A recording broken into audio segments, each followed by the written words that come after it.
Madam మనం stall పెట్టడం first time అండి. సో ప్లీజ్ మేడం, కొంచెం ప్లీజ్, సాటర్డే సండే అట్లా కూడా మనకి కౌంటింగ్ కాదనమాట, వర్కింగ్ డేస్ మాత్రమే కౌంటింగ్. మీ పార్సల్స్ అందరివి వెళ్ళిపోయాయి, కానీ మేము ట్రాకింగ్స్ మీకు ఇవ్వలేదు. మేము ట్రాకింగ్ ఇచ్చేలో మీకు పార్సల్స్ కూడా వస్తాయి మేడం. బట్ ట్రాకింగ్ అనేది నేను రేపు మండే మార్నింగ్ ఆఫ్టర్నూన్ నుంచి ఇచ్చేస్తాను. మార్నింగ్కి మేము మొత్తం స్టాల్ తీసేస్తాము. ఆఫ్టర్నూన్ నుంచి నేను మళ్ళీ ఆన్లైనే ఉంటా, మీకు అందరికీ కూడా ట్రాకింగ్ పంపిస్తాను మేడం. మొత్తం అన్నీ ఏంటంటే బిగినర్ మిస్టేక్స్ అన్నట్టు. నేను స్టాల్ ఫస్ట్ టైం, మీకు తెలుసు కదా స్టాల్ ఫస్ట్ టైం. సో దాంట్లో ఏమైందంటే చాలా మిస్టేక్స్ అనమాట, చాలా మిస్టేక్స్ చేస్తున్నాను నేను. నాకు తెలుసు మిస్టేక్స్ వస్తాయి అనేసి, కానీ వచ్చిన తర్వాత కానీ తెలియదు కదా మేడం. సో అవన్నీ ఫేస్ చేస్తున్నా మేడం. ట్రాకింగ్స్ మీకు ఇవ్వడానికి నేను అమ్మాయిని పెడితే 4 to 6 hours అనమాట.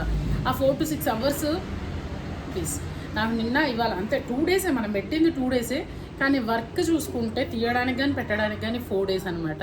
ఆ 4 days ప్లానింగ్ మళ్ళీ అంతా కొంచెం కరెక్ట్గా లేను మేడం, కొంచెం కరెక్ట్గా చేయలేదు. నేను నా ఎక్స్పీరియన్స్ మీకు చెప్తాను చెప్పిన కదా, నేను అన్ని ఎక్స్ప్లెయిన్ చేస్తాను అసలు ఎంత కష్టపడ్డా అనేసి.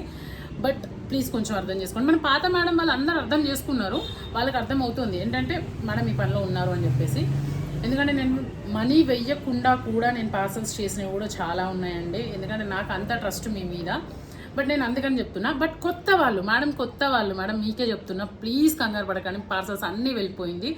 ఈ ఫేక్లు కాదు అని చెప్పడానికేనండి బాబు నేను బయటికి వచ్చింది, లేకపోతే అదర్వైజ్ నేను రాకపోతుండే. ఈ బిజినెస్ నాకు ఆన్లైన్లో ఈజీగా అయిపోతుంది, ఇంత స్ట్రెయిన్ పడాల్సిన అవసరమే లేదనమాట. మీకోసమే మేడం, మీకోసమే నేను బయటికి కూడా రావాల్సి వచ్చింది. బట్ ప్లీజ్ అర్థం చేసుకోండి మేడం, ప్లీజ్. రేపు ఆఫ్టర్నూన్కి ట్రాకింగ్స్ అందరికి వచ్చేస్తాయి.